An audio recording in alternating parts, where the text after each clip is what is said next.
I don't know how you look at Consecrated Sphinx and Food Chain and Kinnan and decide that Consecrated Sphinx is the one that stays on the list, but Structure makers. Wizards of the Coast just had a big announcement for huge announcement. Huge announcement for the new the bracket system. So we're going to go through their updates and talk about our thoughts. Part of the announcements today that Wizards had is that they kind of revealed this new bracket infographic. I don't know if this is the final one, but they said that this is one that Rachel Weeks of Command Zone made.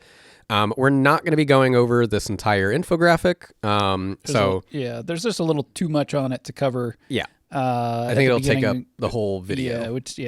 So if you're interested, you can pause, read the graphic for yourself, but we're going to be talking sort of around that and following the article that went along with the announcement today. So they also made some changes to the Game Changers list. So let's talk about those. Okay, so there's a couple clarifications on the Game Changers list philosophy as far as what the reasons are for Wizards putting a card on the Game Changers list or taking it off of the list. And so two things that Gavin Valentine covered that I'll read from here are high mana value cards and legends that are just powerful commanders. So in regards to high mana value cards, he said, if you're spending tons of mana on something in Commander, it's going to be strong. We want to keep the focus on cards that can change the game in the earlier turns, where it can be most frustrating to have somebody run away with the game before people have been able to develop. So with that, he's saying that generally speaking, high mana value cards would not be a game changer. Right. If it's a higher mana value card, then it's more likely for them to go, okay, well, by that turn, if you're on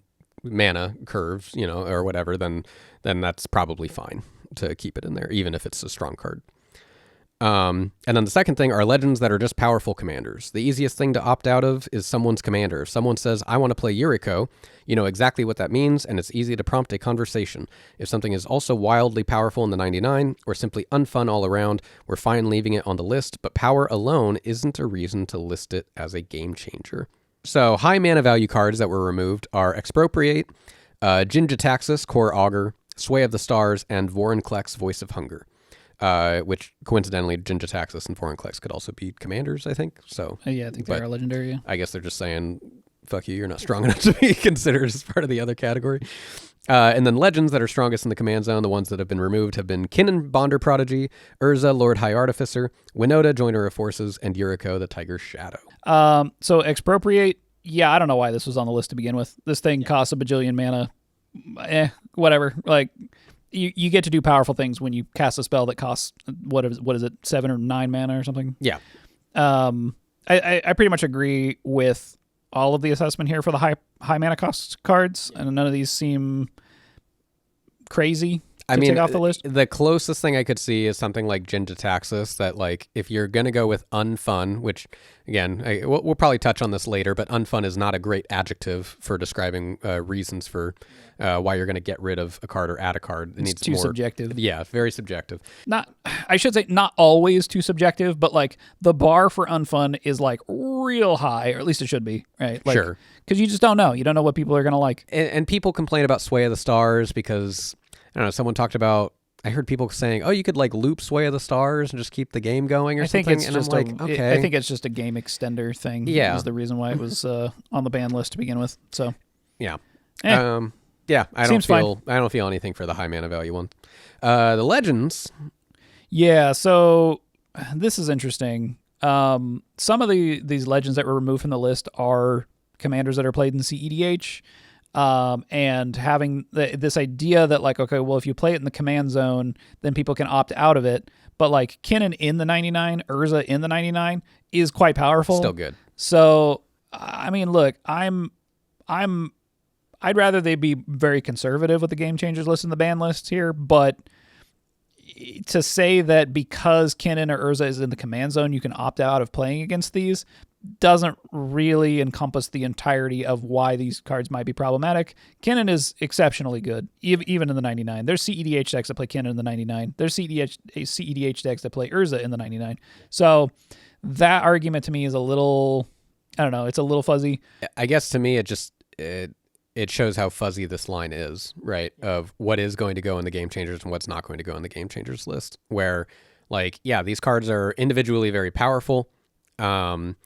I guess if you're going to see them at lower brackets, like bracket 2 and 1, then they have to be under these certain circumstances anyways. Well, now you can play Kinnan in your bracket 3 deck and still play 3 other game changers, which I don't know. Kinnan's pretty good. The other 2 cards that were removed are Deflecting Swat. It's not a big deal. That was added, and I felt nothing. This falls in line with the idea of like we're questioning why particular pieces of interaction are on the game changers list, because this has an outsized impact on bracket 3 where you only get 3 game changers, and you can play the problematic threats on the game changers list in bracket 3 as your 3 cards.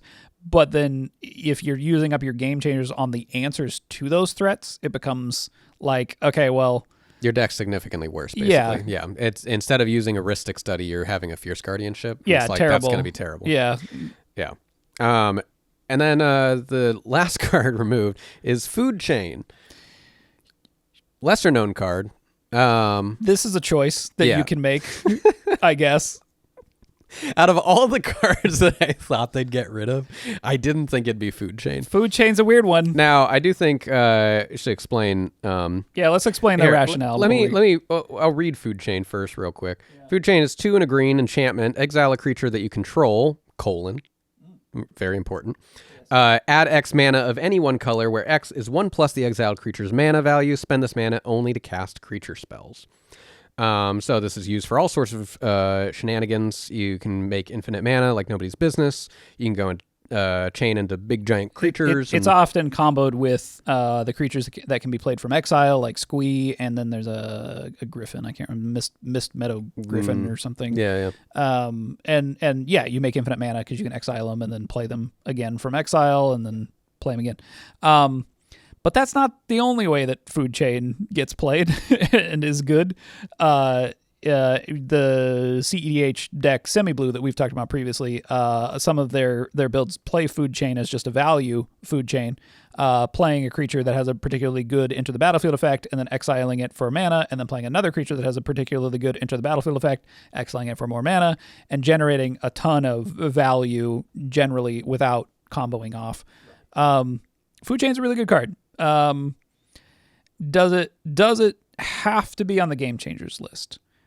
Didn't they had criteria previously about why they would put something on the game changers list, right? Let's go back to that criteria real quick. It says game changers should generally be cards that easily and dramatically warp commander games, allowing players to run away with resources, shift games in ways that many players find unpleasant, block people from playing, efficiently search for any of their strongest cards without downside, or have commanders that are highly unfun in casual games.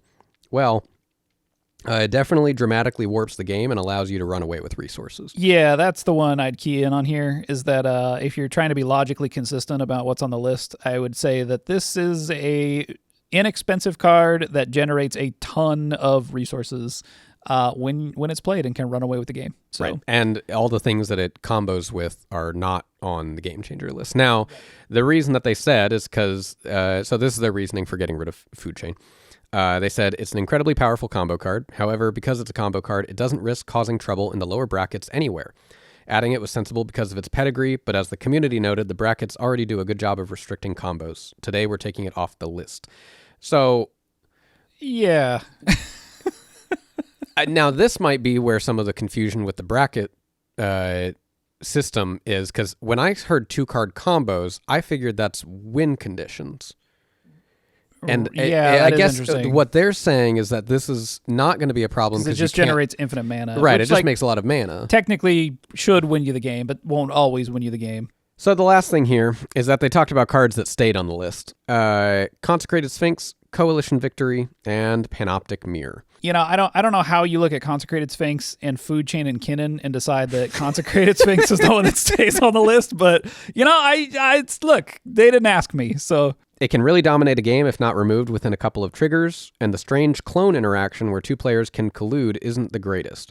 We could see it coming off in a future update pending how this update goes, which to me I think is insane because I won't get there. We'll it's fine. We'll get there. I don't like the use of the word collude here because like that's not the kind of, especially the type of collusion that we talk about as being like really problematic to the game.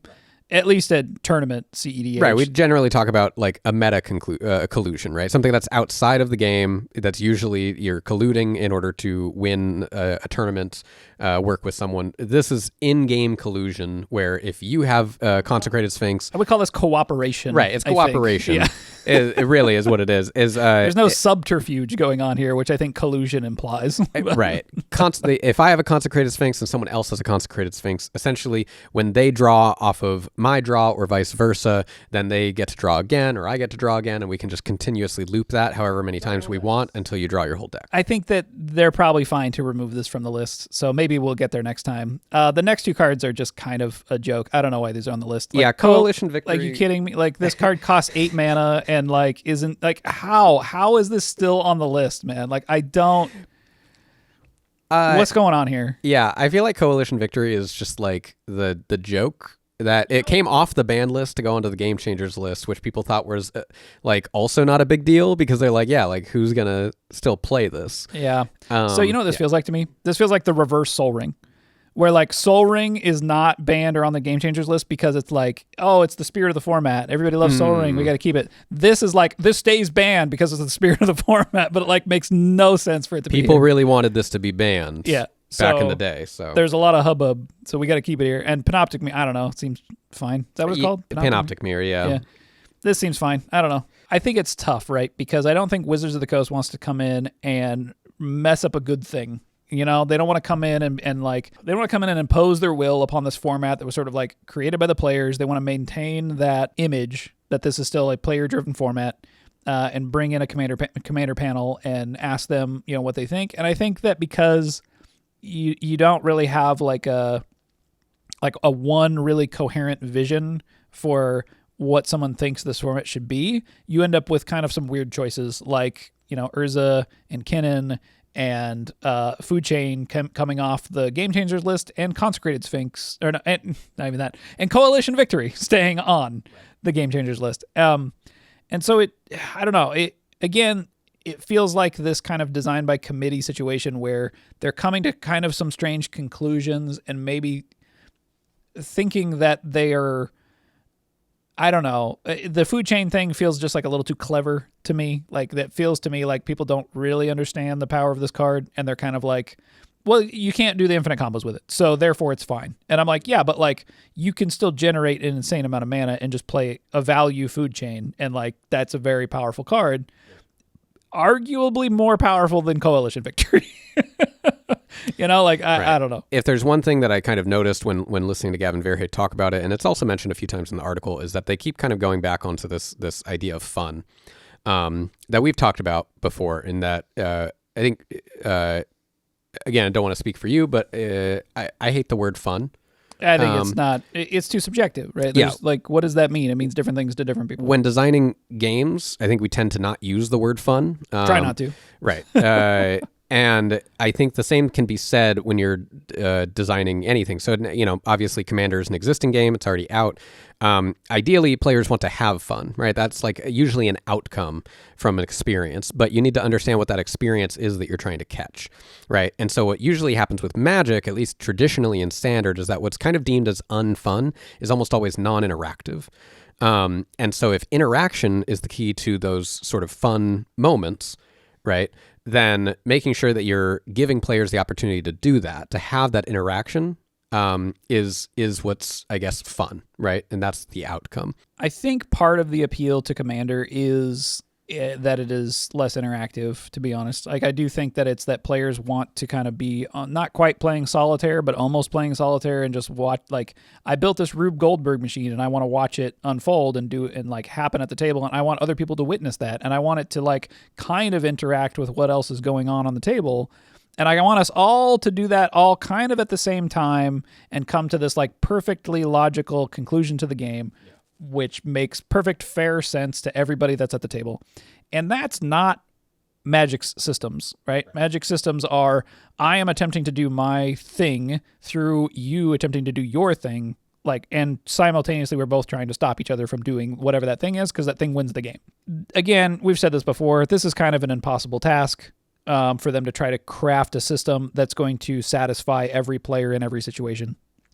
especially one that is so subjective as this. Understanding what is that thing that is the selling point of Commander, right? And if it is that sort of almost semi-solitaire game that everyone is sort of building up their army and then you're going to go and crash into each other and play Battlecruiser Magic, like that potentially could work. But at that point, like, okay, then what level of interaction is unfun, right? What point of preventing someone from doing their thing is unfun? Because then if someone at that point, we're kind of seeing this almost in CEDH, is like at that point, the game is just decidedly a race to who can do their thing first and go over the top of everybody else. And we've seen, many cards that add to that race, like the Moxes and the fast mana, as being something that they don't want to see. Yeah. Well, and look, if you theorize Commander as a race and you are attempting to put a speed limit on that race so that more things are viable, like I can see that idea. Right. We look at the new brackets, the new bracket graphic, and Rachel Weeks put this together. And she's sort of specifying like a number of turns that players expect the game to go to, and I think that is sort of like putting a speed limit on the game. So yeah, during the it's not in the blog article, but during the video presentation for the bracket changes, Gavin Valentine asked a few questions that he was looking for feedback on. One of which was, should they ban Rhystic Study, and or Thassa's Oracle? Right.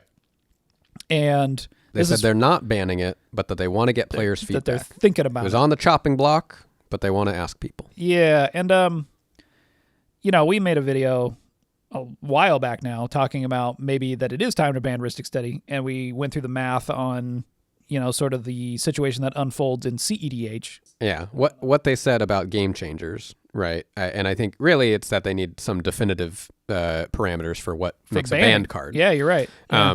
Because Rhystic Study fulfills basically almost all the slots for game changers reasoning. And it's on the game changers list. But credit. At that point, yeah, like what then makes it bannable? Because I think right now when you can't just look at CEDH and you do look at casual formats, there's no clear parameters for what makes something bannable, right? Because a play group that someone's playing a Rhystic Study and they play that particular deck, they use the same example with commanders, right? Someone brings their Urza Lord High Artificer deck or whatever, and you go, well, I don't want to play with you.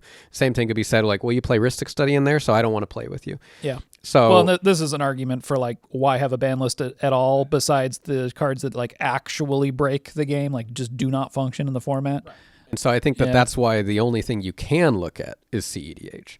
Oh, I agree. But like that's again us being like trying to be the most objective we can be, but like this entire thing is subjective. So all you kind of get is vibes, right? Where you sort of open it up to the community at large, and you're like, well, Gavin Valentine's like, well, I don't know if we should ban this. It sounds like some people like it and some people don't. So let's go ahead and ask the community. It turns out some people like it and some people don't. Yeah, I think you're never going to get anything definitive unless you have somebody who has a clear vision about what they think the format should look like, which is just not the approach that they're taking. And on top of that, someone else is going to, someone's going to have a clear vision of what they want the format to look like. Or are you talking about someone internally? Someone at the top, who's actually in control of it, yeah. Right. So the other thing that Gavin Valentine floated by players was that hybrid mana is possibly going to be treated as an either-or mechanic to be included in decks as opposed to both color identities. Right. Yeah. So right now, the way it works is that if you have a green and white card as hybrid mana, it counts as a green and white card. Right. So not a green or white card, meaning if you have a green commander, you cannot put the green or white hybrid mana card in there. And they're thinking of changing that, which is how the rest of all the other formats function, is that the card essentially functions as green or white, as opposed to green and white. In every other context, this is an or, right? It's white or green, where in Commander it is specifically looked at as both color identities. I think that this is probably fine. There's a little bit of weirdness. The cards they showed Beseech the Queen, which is a hybrid black or colorless, which means that Beseech the Queen could go in any deck, which is a little weird. Well, no. Yeah. It's colorless. Yeah. Yeah. Wait. Uh-huh. That one's weird. Yeah. Yeah. Okay. It also, and then Death Rat Shaman is the other one they showed, because Death Rat Shaman costs either a black or a green, but then its abilities use specifically a black or a green for different abilities, which means that this card is in fact black and green, not black or green. Right. Because of the color pips in the ability usage. So like that's another thing that is going to be weird. Kind of Is it weird. like just anything that has a bit of hybrid mana in its, it would probably have to be in its mana cost. Well, this is also what's weird too, is like, let's say you have a hybrid mana cost for the thing you're playing, and then its abilities also have hybrid mana costs. That's then either or, but because Death Rat Shaman specifically says this ability costs black, this ability costs green, that means that its color identity is black and green. Yeah, that is weird. So I think this opens up a little muddy. Yeah, it's like maybe a little too muddy, and the question is the muddiness worth the payoff? Yeah. To be able to play Kitchen Finks in a white deck or a green deck, maybe it's worth it, but like I don't know, the extra fuzziness is a little off. Honestly, I think it's probably fine. Like, I think there's part of this where I'm like, who cares? Like, I don't know. Like, I think the color identity thing is kind of questionable to begin with, but that's just because like you end up with some weird, like it's part of why we end up with like Timnacrom is the best deck is because, but then again, you could just end up with like a pile of good stuff that doesn't happen to also be Timnacrom. I don't know. It's hard to say whether or not the color identity thing is an advantage or not, I guess. Yeah, I think it would cause a little bit of confusion if they can find some sort of a clear, explicit way of explaining how hybrid mana works rules-wise. Then I think it'd be fine. I think I'm sure they maybe have some data as far as how many people end up just building their decks using like online deck builders anyways. That's going to be very efficient at being able to weed those things out. And I think it's just exciting because that would be like one of the biggest meta shifting things in Commander in a long time. There's a lot of dual colored hybrid mana cards.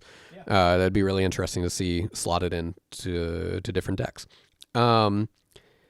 But I think the thing is, between the Rhystic study decision, whether that should be banned or Thassa's Oracle should be banned, and the hybrid mana, the thing that's really interesting is that a lot of these changes have been presented to the community as a maybe, but we want to know what you think. And this is something that I think that we generally disagree with that type of an approach.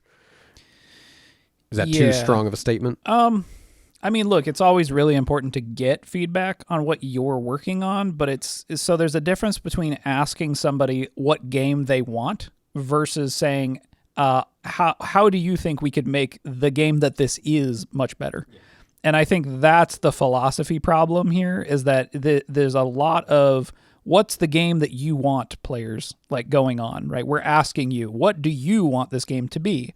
We want to make the generic game that you want. And like that always leads to problems because you always have people that are like, well, I want this and I want that. And there's things that are in conflict constantly. Yeah.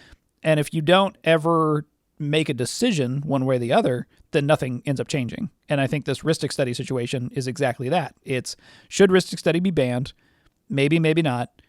But it's not going to be because we're not going to get a definite answer. Right. You're basically, I think you said it earlier, you're just going to get players that are going to hear that, and you're going to get a lot of players that say, no, it shouldn't be banned, or yes, it should be banned, absolutely.